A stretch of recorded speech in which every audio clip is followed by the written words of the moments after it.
তাহলে আমাদের শরীর দুটো, আমাদের আমি আমি আমি আর আপনি, আমরা সকলেই শরীর এবং রুহের সমন্বয়ে মানুষ। আমরা শরীর আর রুহের সমন্বয় কি? আপনার শরীর যাচ্ছে বাজারের দিকে, আপনার রুহ কিন্তু যাচ্ছে কবরের দিকে। শরীর কিন্তু বসে আছে, রুহ কিন্তু বসে নাই, শেষ চলছেই চলছে। রুহ কিন্তু ঘুমায় না, রুহ কিন্তু কি করে না বলেন? রুহ কিন্তু ঘুমায় না। এজন্য আমরা তো আমাদের জিন্দগি জীবন চলে শরীরের গতিতে, আর রুহ চলে রুহের গতিতে। রুহ চলে কি? রুহের গতিতে। এই জন্য শরীরকে যেমন প্রতিদিন কিছু খাবার দিতে হয়, রুহকেও খাবার দিতে হয়। রুহকেও কি দিতে হয় বলেন? রুহের খাবারের একসাথে নাম কি? ঈমান আমল। রুহের খাবারের একসাথে নাম কি? ঈমান। তো শরীরের খাবার ছাড়া এই শরীর বাজারে যেতে পারে না, দুর্বল হয়ে বাজারে যেতে পারে না। রুহের খাবার ছাড়া ওই রুহওয়ালা শরীর মসজিদে আসতে পারে না। কি? মসজিদের সামনেই বাড়ি, মসজিদের আশেপাশে বাড়ি, মসজিদে আসে না, এরকম মানুষ আছে কিনা? যে এরা কেন মসজিদে আসে না? এদের রুহ দুর্বল হয়ে গেছে। এদের রুহ খাবার না খেতে না খেতে কি হয়ে গেছে বলেন? এদের রুহ দুর্বল হয়ে গেছে। এই জন্য মসজিদের পরিবেশে, দাওয়াতের পরিবেশে, তালিমের পরিবেশে, মাদ্রাসা আর মসজিদের পরিবেশে রুহের খাবার পরিবেশন করা হয়। কি পরিবেশন করা হয় বলেন? আলহামদুলিল্লাহ। এক যুবক, তাকে যদি বেঁধে বুঝিয়ে সুঝিয়ে যদি তাকে 3 দিনের জন্য তবলিগে নিয়ে যাওয়া হয়, তবলিগে নিয়ে কিছু সকাল সন্ধ্যা, সকালবেলা 6 নম্বরের মুজাকারা, দুপুরবেলা তালিম, আসরের পরে একটু মুজাকারা, আবার মাগরিব পরে 6 নম্বরের বয়ান, আবার এশার পরে মুহাসাবা, আবার হেকায়েতে সাহাবা থেকে তালিম। তো দেখতে দেখতে 3 দিন গেল। 4র্থ দিন বাড়িতে আসার পরে সে মাশাআল্লাহ মসজিদে চলে আসে। সে মসজিদে আসলো কেন? রুহ একটুখানি কি হয়ে গেছে? রুহ একটুখানি শক্তিশালী হয়ে গেছে। রুহ একটুখানি খাবার খেয়ে একটুখানি সতেজ হয়ে এখন সে মসজিদমুখী হয়ে গেছে। কি ভাই? ভাই 3 দিন ধরে আপনাকে বাজারে দেখি না, ভাই অসুস্থের জন্য আসি না। আবার 4র্থ দিন, ভাই আজকে মাশাআল্লাহ আসলেন, হ্যাঁ ভাই শরীরটা একটু ভালো লাগে। তাহলে বলেন ভাই তোমাকে মসজিদে দেখি না, হ্যাঁ ও রুহ অসুস্থের জন্য মসজিদ দেখি না। হ্যাঁ ভাই 3 দিন গিয়ে হাসপাতালে ছিল, তাবলীগের হাসপাতালে ছিল, আবার মসজিদে চলে আসছে, ভাই মাশাআল্লাহ। হ্যাঁ ভাই 3 দিন তাবলীগে ছিলাম। কি ভাই? তাইলে আমাদের রুহকে মাঝে মাঝে কোনো চিকিৎসক দেখানো উচিত না? রুহকে মাঝে মাঝে কি চিকিৎসক দেখানো উচিত। শরীরের জন্য যদি চিকিৎসক চাই, তাহলে রুহের জন্য তো চিকিৎসক চাই।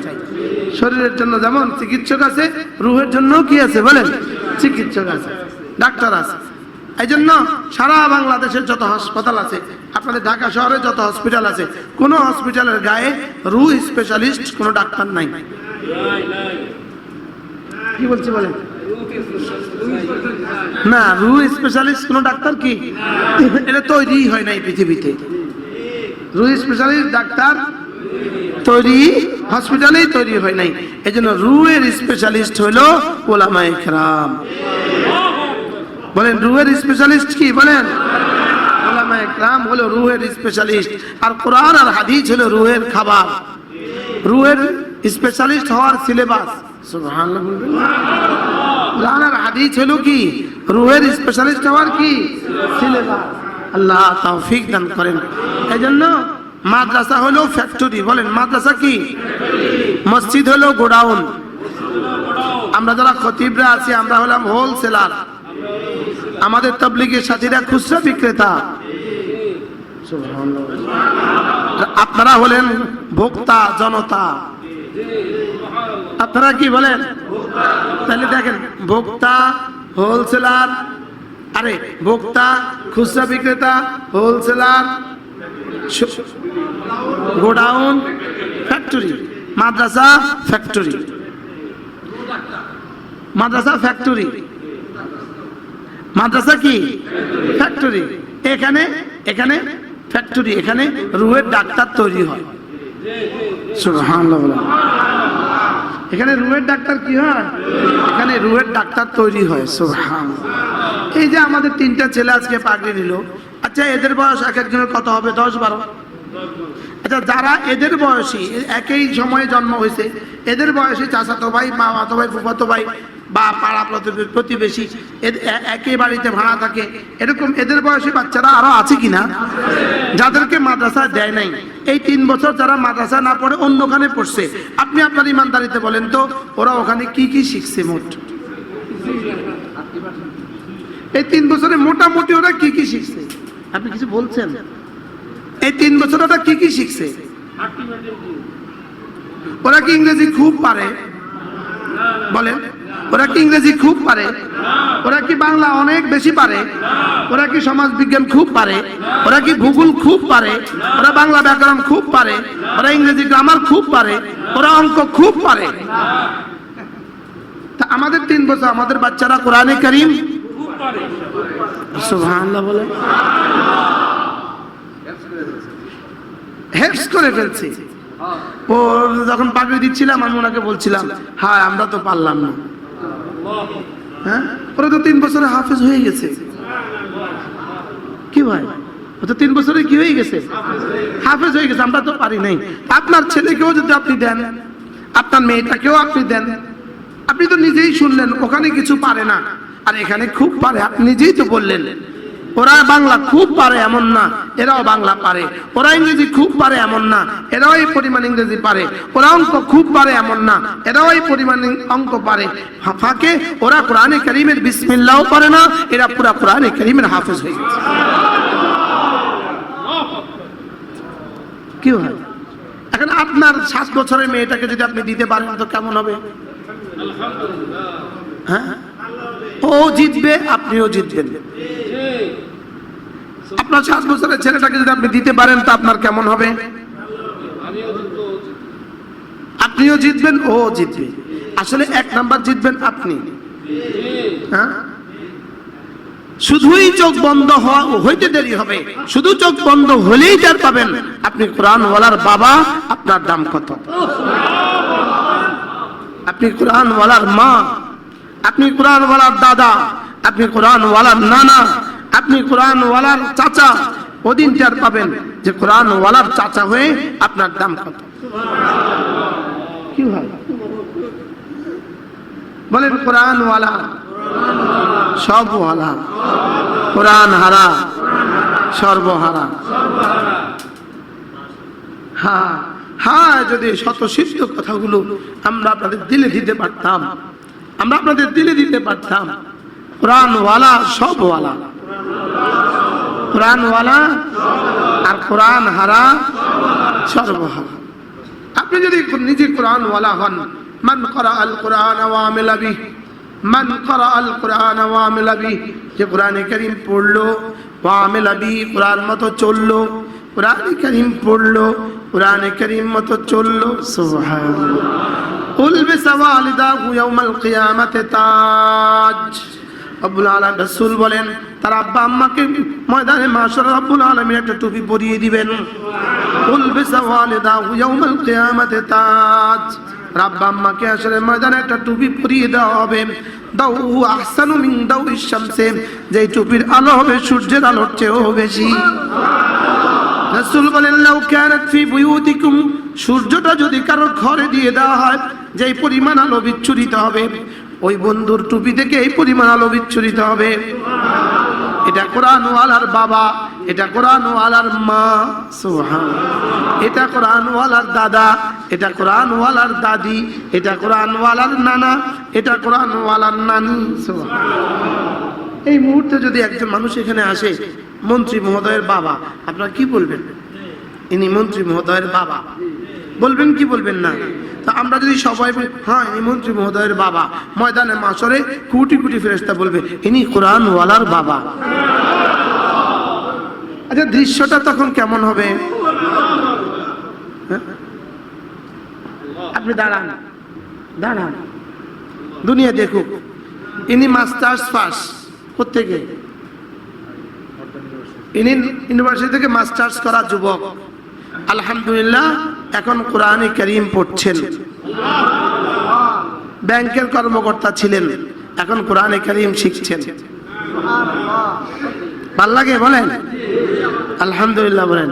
আল্লাহ তাআলা এই জওয়ান নওজওয়ানকে যেন কোরআনে কারীমের খাদেম হিসেবে পুরো পৃথিবীতে কবুল করেন আলহামদুলিল্লাহ। কি আজকে সংবাদ শুনবেন?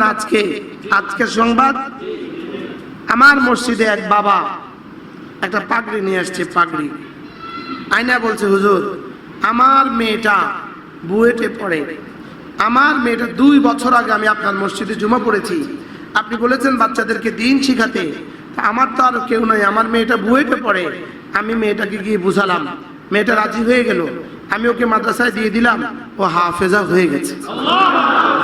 আর এই পুরস্কার হিসাবে হুজুর আমার মাথায় উনি একটা পাগড়ি আমার মাথায় দিয়ে দিল, আর আমার জন্য 10,000 টাকার একটা বান্ডিল দিয়ে দিল, আর আমার মাদ্রাসাটাও 10,000 টাকা দিয়ে দিল। বুয়েটের ছাত্রী হাফেজা আছে নজির পৃথিবীতে? কি ভাই, আল্লাহ তাআলা এনার হায়াতের মধ্যে বরকত দান করেন। প্রতিদিন কারি আবুল কাসেম সাহেব না আমাদের মাদাইনগর, ওনার কাছে গিয়ে প্রতিদিন পড়ে, আর মাদ্রাসা লাইনে আবার মেশকাত পড়ে। এবার মেশকাতে না কোন সনে মাস্টার্স? 2007 সালে মাস্টার্স, 2023 সালে মেশকাতে পড়ে। আলহামদুলিল্লাহ বলবেন না? এটা যে কোরআন সত্য এর দলিল, এটা কোরআনের হক্কানিয়তের দলিল, কোরআন সত্য হওয়ার কি প্রমাণ? বলেন কোরআন সত্য হওয়ার কি? এটা কোরআন সত্য হওয়ার প্রমাণ, এটা কোরআন সত্য হওয়ার প্রমাণ। কি ভাই, বহরহাল আমি যদি কোরআন ওয়ালা হই, আমি যদি কোরআন ওয়ালার বাবা হই, আমি যদি কোরআন ওয়ালার দাদা হই, রব যদি আমাকে কোরআন ওয়ালা বলে ডাক দেন, আমার করা কিছু কিতাব আছে, বই আছে, 13টা বই আছে, আমার বই আছে, আমার গাড়িতে পাওয়া যাবে। আমার বইগুলো যদি আমি কাউকে পড়তে দেখি তো আমার কাছে কেমন লাগে? এবার বলেন রবের কালামটা রব যদি পড়তে দেখে তো রবের কাছে কেমন লাগে? আপনারা দেখে দেখবেন বড় বড় ডাক্তারদের সামনে মোটরসাইকেলের রিপ্রেজেন্টেটিভরা বসা থাকে, থাকে কিনা? 10টা মোটরসাইকেল বসে থাকে, রিপ্রেজেন্টেটিভ মোটরসাইকেলে বসে থাকে। তো ডাক্তারের কাছ থেকে যখনই প্রেসক্রিপশন নিয়ে বের হয় সবগুলো একসাথে ছুটে আসে, দেখি ভাইয়া একটু দেখি, একটু দেখি। তো দেখে যে নিজের ওষুধটা লেখা নাই, মুখ মলিন করে গিয়ে আবার বসে যায়।